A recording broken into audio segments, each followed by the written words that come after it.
आपका स्वागत है नर्सिंग फैसिलिटी विद AK के साथ। मैं नर्सिंग ऑफिसर आरती कड़वे आपका स्वागत करती हूँ हमारे अपने चैनल पर। सो गाइस, आज हम बात करने वाले हैं सिजेरियन सेक्शन डिलीवरी। अगर आपका पहला सिजेरियन सेक्शन हुआ है तो क्या दूसरा भी सिजेरियन सेक्शन डिलीवरी होगी या नॉर्मल डिलीवरी होगी, इस पर बात करेंगे विस्तार से, क्योंकि महिलाओं के मन में बहुत ज़्यादा क्वेश्चन आता है कि अगर हमारा पहला सिजेरियन सेक्शन हुआ है तो क्या दूसरा नॉर्मल डिलीवरी हो सकती है या नहीं हो सकती। तो बात कर लेते हैं, जो सिजेरियन सेक्शन डिलीवरी होती है कुछ कॉम्प्लिकेशन के चलते यहाँ पर सिजेरियन सेक्शन डिलीवरी करवाई जाती है। पर अगर आपका जैसे लेबर पेन के टाइम मतलब कि डिलीवरी होने वाली थी उस समय पर कॉम्प्लिकेशन उत्पन्न हुए हो, जैसे फिटल डिस्ट्रेस हो सकता है कि बच्चे ने मेकोनियम पास कर दिया हो, बेबी की धड़कन कम हो रही हो, या फिर मदर में ऐसा कि प्रोलॉन्ग लेबर हो गया है, लंबे समय से लेबर पेन की प्रोसेस चल रही है पर डायलिटेशन नहीं हो रहा है, बेबी नीचे नहीं खिसक पा रहा है,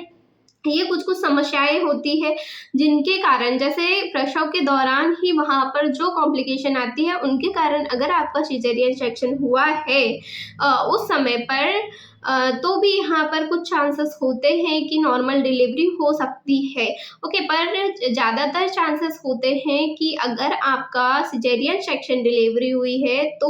जो सेकंड बच्चा है वो आपको सिजेरियन सेक्शन डिलीवरी करवाने के यहाँ पर सुझाव दिया जाता है, क्योंकि ये एक हाई रिस्क प्रेगनेंसी के अंतर्गत आता है कि अगर आपका पहले सिजेरियन सेक्शन हुआ है जो लोअर एब्डोमेन होता है, मतलब कि नीचे साइड पे आपको कट लगाकर जब बेबी आउट होता है तो वहाँ पर स्टिचिंग की जाती है। तो ऐसा होता है कि जब आपको सेकेंड बेबी है उस समय पे अगर आपको लेबर पेन आ रहे हैं तो वहाँ पे जो स्टिच लगे होते हैं उनके खुलने के चांसेस होते हैं। और अगर आप वजाइनल डिलीवरी या नॉर्मल डिलीवरी आपकी होती है तो वहाँ पे एपिड्यूरटमी दी जाती है, उधर भी कट लग सकता है, वहाँ पे स्टिचिंग की जाएगी। तो ये रिस्क होता है क्योंकि ये जो डिलीवरी है वो कॉम्प्लिकेटेड हो जाएगी अगर पुराने स्टिच ओपन हो जा रहे हैं और फिर ड्यू अलग से लगा रहे हैं। इसीलिए यहाँ पर बोला जाता है कि सिजेरियन सेक्शन के दौरान अगर आपका पहला सिजेरियन सेक्शन है तो संभावना है कि आपका जो सेकंड बेबी होगा ये भी सिजेरियन सेक्शन होगा। यहाँ पर हमारे कुछ ऐसी कंडीशन होती है जिनमें महिलाओं की नॉर्मल डिलीवरी हो जाती है। ये मैं ये नहीं कह सकती कि सभी के साथ ऐसा होगा, ये हमारे यहाँ पर ही लगभग 1 ईयर के समथिंग हो गए तब यहाँ पर एक डिलीवरी आई थी जिसकी जो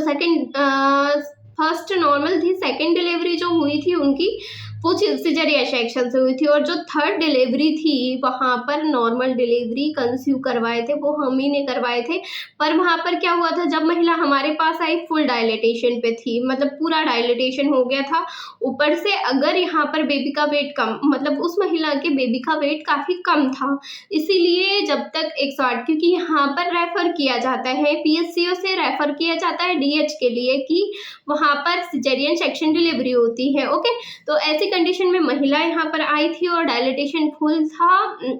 हेड भी पूरा इंगेज था, पर ये था कि बेबी का जो वेट था वो कम था। और जो थर्ड डिलीवरी थी, मतलब कि उसका ऑपरेशन के बाद सेकंड ही डिलीवरी बोलेंगे, तो वो जो डिलीवरी थी वो नॉर्मल हो गई थी, यहाँ पर ही कंसीव मतलब कि करवा दी गई, क्योंकि कंडीशन कुछ ऐसी बन के आई थी कि महिला फुल पे आई और ऊपर से उसका डायलिटेशन था, हेड इंगेज था, बेबी आउट हो गया गाड़ी के आने से पहले। तो ये कुछ कंडीशन होती है जिनमें करवा दी जाती है, नॉर्मल डिलीवरी हो जाती है इजीली अगर बेबी का वेट कम है तो भी, और कुछ डायलिटेशन वगैरह उसका प्रॉपर हो गया था पूरा तो बेबी आउट हो गया था। पर मैं सभी को सजेस्ट करूँगी कि आप लोग अपने वाइटल्स या फिर हर सारे टेस्ट जैसे ब्लड टेस्ट हो गए, सोनोग्राफी हो गए, टाइम टू टाइम डॉक्टर को दिखाना है, ANC चेकअप प्रॉपर करवाने हैं। और क्योंकि ये second delivery high risk delivery के अंतर्गत आती है, अगर आपका पहला सिजेरियन सेक्शन हुआ है तो आपको डिलीवरी को लेकर बहुत ज़्यादा जागरूक रहना है और ये बिल्कुल नहीं सोचना है कि हमें नॉर्मल ही डिलीवरी करवानी है। देखिए, जिस समय आपको लेबर पेन आएगा, डायलिटेशन फुल होगा, वहाँ पर चेक कर लिया जाता है, किसी प्रकार की कोई कॉम्प्लिकेशन नहीं है तो नॉर्मल डिलीवरी भी हो सकती है। बट आप हायर सेंटर जहाँ पर सारी व्यवस्था हो, कंडीशन के अनुसार सिजेरियन सेक्शन हो सके, तुरंत ऐसी जगह पर जाकर अपना ट्रीटमेंट करवाना है, ना कि पीएससी सीएससी जहाँ पर सिजेरियन सेक्शन नहीं होते हैं वहाँ पर बिल्कुल ना जाए, ताकि बहुत सारी कॉम्प्लिकेशन होती है जो डिलीवरी के टाइम महिला को फेस करनी पड़ सकती है। और जो मातृ मृत्यु दर, शिशु मृत्यु दर को कम करने के लिए बहुत सारी योजनाएं चलाई जाती हैं। आपको आयरन फॉलिक एसिड की गोलियां लेनी है प्रॉपर तरीके से, अपना हीमोग्लोबिन टेस्ट वगैरह प्रॉपर तरीके से करवाना है, कम है तो आयरन सुक्रोज की बॉटल लगाइए। ओके, तो ट्रीटमेंट पूरा करवाइए, सही समय पर सही जगह पर पहुंचिए, अच्छे अस्पताल में जाइए जहाँ सारी व्यवस्था हो। ओके, इसके अलावा भी आपके कोई डाउट्स बच जाते हैं तो आप मुझे कमेंट्स कीजिए, मैं रिप्लाई जरूर दूंगी। So thank you guys for watching my video.